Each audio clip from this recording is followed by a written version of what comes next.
నమస్కారం. ఈ రోజు మనం గ్యాస్ట్రిక్ సమస్యలు, యాసిడ్ రిఫ్లెక్స్ మరియు యాసిడ్ ఎక్స్పాన్షన్ గురించి మాట్లాడుకుందాం. శ్రీనివాస హోమియో హాస్పిటల్లో మేము దీనికి ఉత్తమ చికిత్సను అందిస్తాము. గ్యాస్ట్రిక్ అంటే ఏమిటి? మన కడుపు ఆహారాన్ని జీర్ణం చేసుకోవడానికి హైడ్రోక్లోరిక్ యాసిడ్ ను విడుదల చేస్తుంది. ఇది సహజమైన ప్రక్రియ. అయితే కానీ ఆమ్లం ఎక్కువైతే లేదా తప్పు సమయంలో పైకి వస్తే సమస్య మొదలవుతుంది. కడుపు గోడలపై బలమైన మంట, అసౌకర్యం, ఛాతీ దగ్గర కాలుతున్న అనుభూతి, ఇవన్నీ ఆమ్లం అసమతుల్యంగా పనిచేస్తున్న సంకేతాలు. వేగంగా మింగేయడం, రాత్రి లేట్గా తినడం, ఖాళీ కడుపు ఎక్కువసేపు ఉండటం, తినే ఆహారం మసాలా, ఫ్రైడ్, పులుపు, బిర్యానీలు, బేకరీ, కార్బొనేటెడ్ డ్రింక్స్ అన్ని యాసిడ్ ఉత్పత్తిని మరింత పెంచుతాయి. అలవాట్లు: ప్రతిరోజు ఎక్కువగా టీ సారి కాఫీ తాగడం, తగినంత నిద్ర లేకపోవడం, ఒత్తిడి, ధూమపానం, కొవ్వు ఎక్కువగా పేరుకుపోవడం వలన పొట్టపై ఒత్తిడి పెరిగి ఆమ్లం పైకి వస్తుంది. ఆమ్ల విస్తరణ ఎలా జరుగుతుంది? కడుపు మరియు ఆహార నాళం మధ్య ఉండే చిన్న వాల్వులా, దీనిని LES అంటారు. ఇది సరిగా మూసుకోకపోతే కడుపులోని ఆమ్లం పైకి రావడం మొదలవుతుంది. ఆహార నాళానికి రక్షణ లేదు. అందుకే తీవ్రమైన మంట, కాలుతున్న భావన వస్తుంది అన్నట్టు. దీన్ని నిర్లక్ష్యం చేస్తే GERD అనే క్రానిక్ సమస్యకు దారితీస్తుంది. వీటి లక్షణాలలో స్పష్టంగా ఏం కనిపిస్తాయి? కడుపు పైభాగంలో లక్షణాలు స్పష్టంగా ఎలా కనిపిస్తాయి? కడుపు పైభాగంలో మంటగా ఉండడం, ఛాతీ మధ్యలో కాలినట్టుగా ఉండడం, భోజనం తర్వాత బరువు పెరిగినట్టుగా అనిపించడం, నోట్లో చేదు, పులుపు, గొంతు ఎండిపోవడం, ఉదయం నిద్రలేవగానే ఇబ్బందిగా ఉండడం. ఇవి ఒక్కోసారి వచ్చే లక్షణాలు కావు.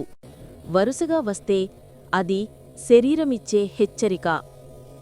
నిర్లక్ష్యం చేస్తే వచ్చే ప్రమాదాలు ఎలా ఉంటాయంటే, ఈ సమస్యను చిన్నదిగా తీసుకుంటే అది కాలక్రమంలో పెరుగుతుంది.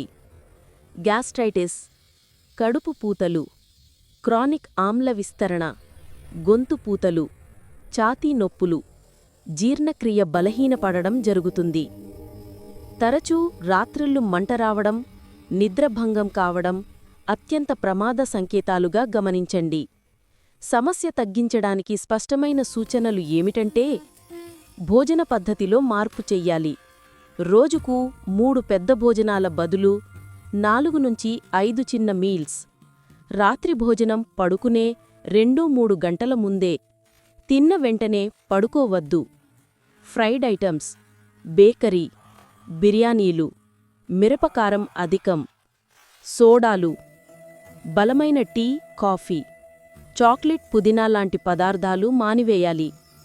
రోజువారీ శరీరం అలవాట్లు ఎలా ఉండాలి అంటే, రోజూ 20 నుంచి 30 నిమిషాలు నడక తప్పకుండా చెయ్యాలి.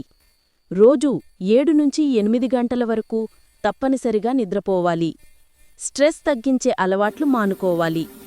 త్వరగా ఉపశమనానికి జీలకర్ర నీరు, కొబ్బరి నీరు, గోరువెచ్చని నీళ్లు, అలటిపండు, లేత ఆహారం తీసుకోవాలి.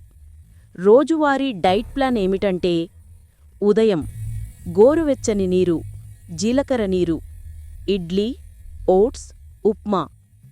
మధ్యాహ్న భోజనం తక్కువ మసాలా కూరలు, బెండకాయ, దోసకాయ, బీన్స్ వంటి కూరలు, పెరుగు పగలు మాత్రమే.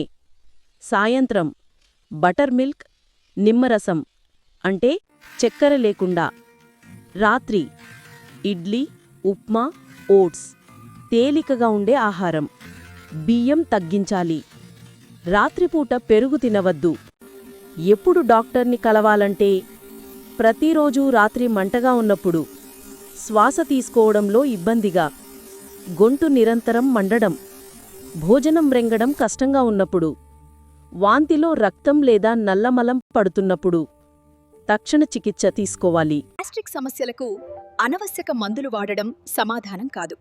శరీరంలో మార్పులను అర్థం చేసుకుని సరైన జీవనశైలి ద్వారా ప్రియాంక గారి ట్రీట్మెంట్ రోగులు ఎందుకు మెచ్చుకుంటారంటేవో, ఆమె పరిశీలన ఖచ్చితంగా ఉంటుంది. అన్నెసెసరీ మందులివ్వరు. సమస్య తగ్గే దిశలో ఏం చేయాలో స్పష్టంగా చెప్తారు. మార్పులు చేస్తే శరీరం ఎలా స్పందిస్తుందో కూడా రోగికి అర్థమయ్యేలా వివరించేస్తారు. అందుకే ఫలితాలు స్థిరంగా ఉంటాయి. గ్యాస్ట్రిక్ సమస్యతో ఎప్పటినుంచో ఇబ్బంది పడుతున్న వారు ఒకసారి ఇక్కడ కౌన్సెలింగ్ తీసుకుంటే తేడా స్పష్టంగా తెలుస్తుంది. సమస్య మీ రోజును నడిపించేలా వదిలేయకుండా మీరు దాన్ని నియంత్రించే దశకు తీసుకెళ్లే ట్రీట్మెంట్ ఇది. గుంటూరు కొత్తపేటలోని ప్రముఖమైన శ్రీనివాస హోమియో హాస్పిటల్. ఇక్కడ డాక్టర్ ప్రియాంక గారు 16 సంవత్సరాల అనుభవంతో హోమియోపతి సేవలు అందిస్తూ అనేక మంది జీవితాల్లో మార్పు తీసుకువచ్చారు. 16 సంవత్సరాల విశ్వసనీయ అనుభవం. శ్రీనివాస హోమియో హాస్పిటల్లో ఎన్నో రకాల దీర్ఘకాలిక సమస్యలకు అద్భుతమైన చికిత్సలు అందుబాటులో ఉన్నాయి. ఇంకెందుకు ఆలస్యం? ఇప్పుడే కాల్ చేయండి 9121363896. ఈ ఆరోగ్యం మా ప్రాధాన్యత. శ్రీనివాస హోమియో హాస్పిటల్తో ఆరోగ్యంగా జీవించండి. నమస్కారం.